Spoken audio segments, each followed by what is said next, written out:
এইভাবেই পুরোটা সেলাই করে নিচ্ছি। দেখুন পর্দাটা দরজায় পড়িয়েছি, দেখুন কেমন লাগছে। ভালো লাগলে ভিডিওটি লাইক শেয়ার সাবস্ক্রাইব করে দেবেন। নমস্কার বন্ধুরা, ঘরোয়া সেলাই চ্যানেলে আপনাদের স্বাগত। আজ আবার একটা নতুন ভিডিও নিয়ে চলে এসেছি। আজকে দেখাবো দরজার পর্দা কীভাবে তৈরি করতে। দরজার পর্দা তৈরি করার জন্য এখানে আমি একটা ছিট নিয়ে নিয়েছি, যেটা 38 ইঞ্চি চওড়া আর 75 ইঞ্চি লম্বা। এটা কুচি দিয়ে পর্দা বানাবো, সেই জন্য নিচে থেকে আমি 8 ইঞ্চি মাপে এটা কেটে নিই। আমি এটা কেটে নিয়েছি 8 ইঞ্চি চওড়া। এবার এইটা কুঁচটা দেওয়ার আগে আমি ওপরটা আগে সেলাই করে দেবো। ওপরটা সেলাই করে এই দু সাইড আগে সেলাই করতে হবে। আমি এই দু সাইড সেলাই করে নিয়েছি। এইটা আবার সেলাই করবো, এটা উপর দিকে থাকবে। এটা কিছুটা সামনে কিছুটা মুড়ে দিতে হবে, এইভাবে সেলাই করে দেবো।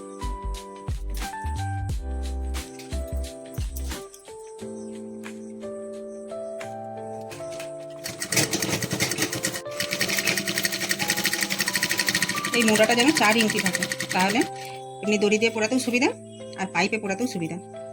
যার বাড়িতে যেরকম থাকবে সেরকম। ছোট হলে পরে দড়িতে পোড়ানো যাবে, কিন্তু পাইপে পোড়ানো যাবে না, সেই জন্য আমি একটু চওড়াই করে নিয়েছি। এইভাবে আমি পুরোটা সেলাই করে নিচ্ছি।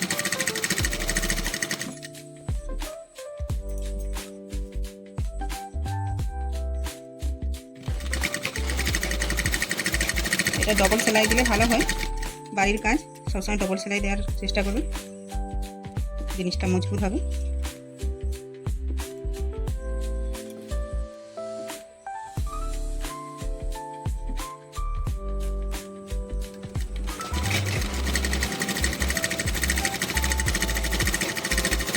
এইভাবে আমার পুরোটা সেলাই হয়ে গেল। এখানটা একটা চাপ সেলাই করবো।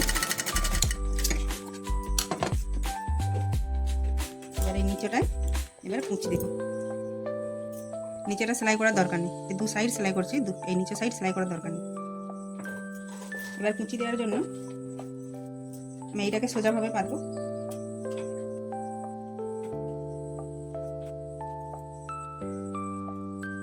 আর এই যে আমার কুচি দেওয়ার কাপড়টা, এই কাপড়টা এইভাবে সোজার উপরে উল্টা দেবো। এইখানে এইভাবে প্রথমে এইখানটায় চাপ সেলাই দিয়ে দিতে হবে।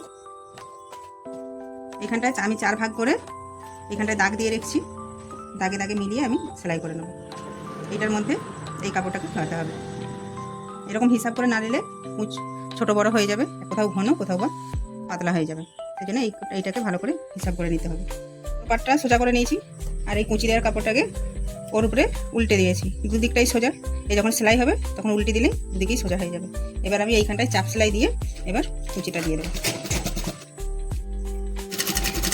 এইভাবে করার পর কুচ দিয়ে দিতে হবে।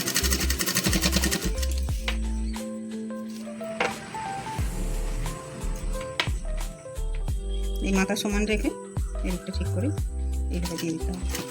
এইভাবে আমি পুরোটা কুচিয়ে দিচ্ছি। এইভাবেই পুরোটা সেলাই করে নিচ্ছি। দেখুন এটা হয়ে গেছে।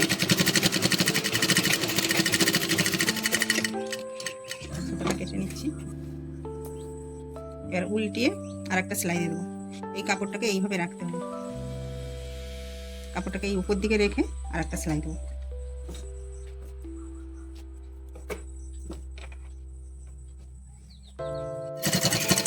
এখানেও একটা উপর দিকেও চাপ সেলাই দিয়ে দিতে হবে।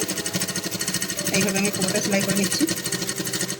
খেয়াল রাখতে হবে নিচের দিকের কাপড়টা যেন উপর দিকে করে থাকে।